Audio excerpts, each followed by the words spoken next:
Yeah, the two clinical hypotheses based on the findings, flexion, hypermobility and flexion on the right side. Okay, so as you reasoned through it, that was good.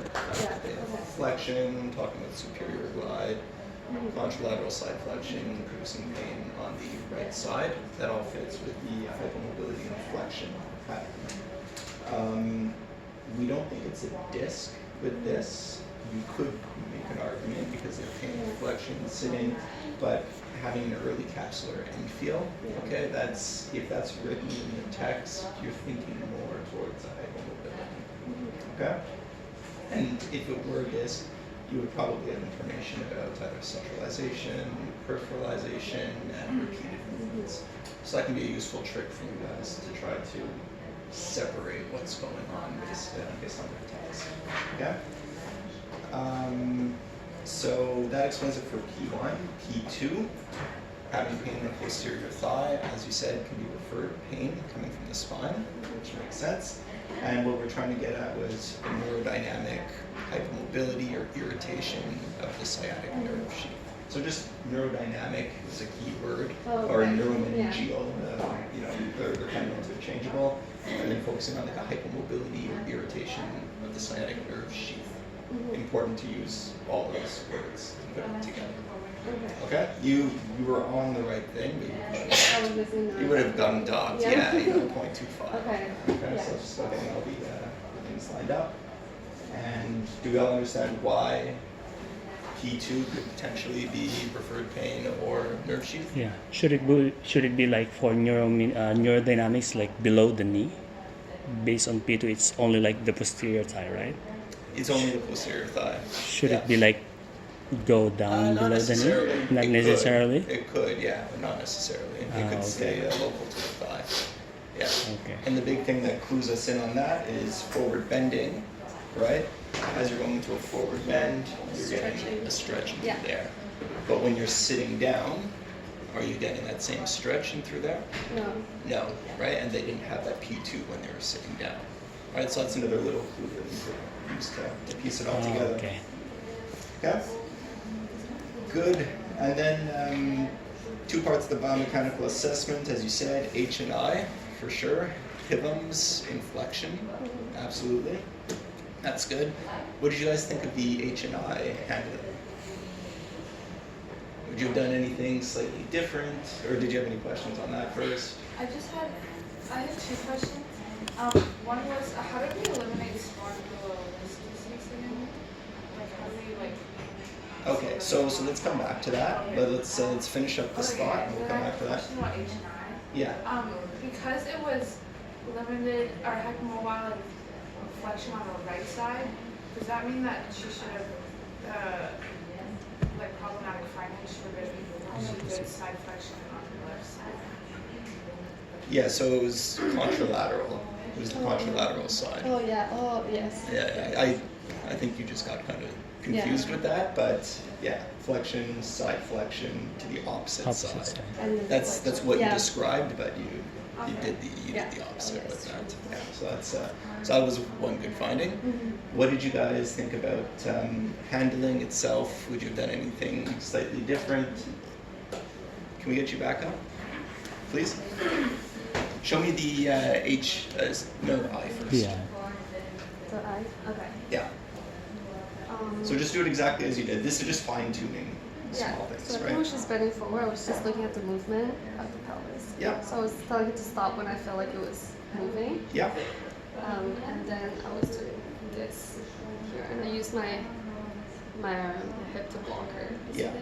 Here. Okay. Yeah. So upper hand. Would you guys have it A bit lower. trunk? Maybe A bit lower. Yeah. Get it a bit lower. Why?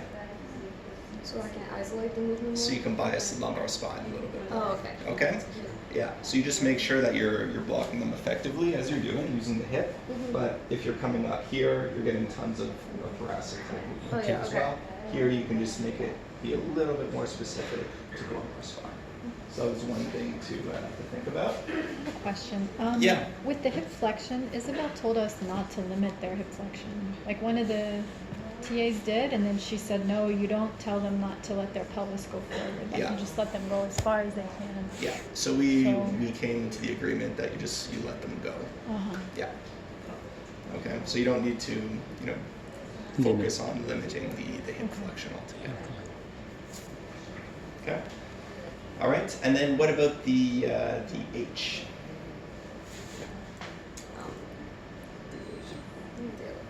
Yeah, so I was, one hand was on the pelvis here, and I'm just doing Yeah. this. And then baby forward, Yeah. like this, and I'm kind of holding her so that she doesn't Yeah. feel like she's falling. Right. So what you could be doing with that, good that you're stabilizing, okay? It's important to bring her to that end range side flexion and maintain that end range side flexion, because as you're bringing them down, it'll limit the motion, okay? What we see, if you only have them, let's say, 2/3 or 3/4 of the way, and then you're bringing them all the way down here, well, you've lost that side flexion, and you're not getting that pure H type movement. There shouldn't be a ton of movement that occurs. So end range side flexion, and then you kind of lean down with them, but going much further than this, you'll be bypassing it.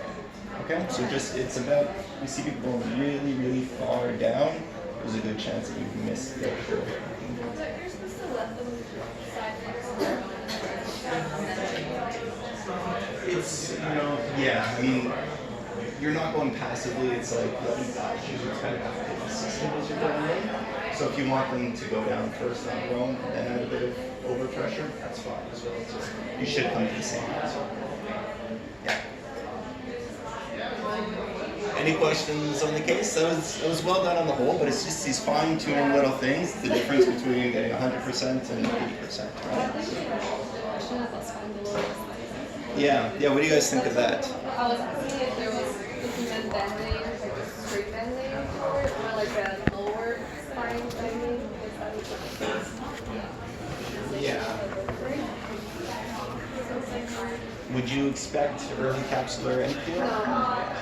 Okay, so that's one big clue, early capsular infield, right? What is the spondylolisthesis?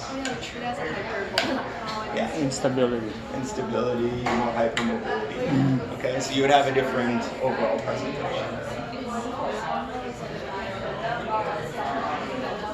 Does that answer your question?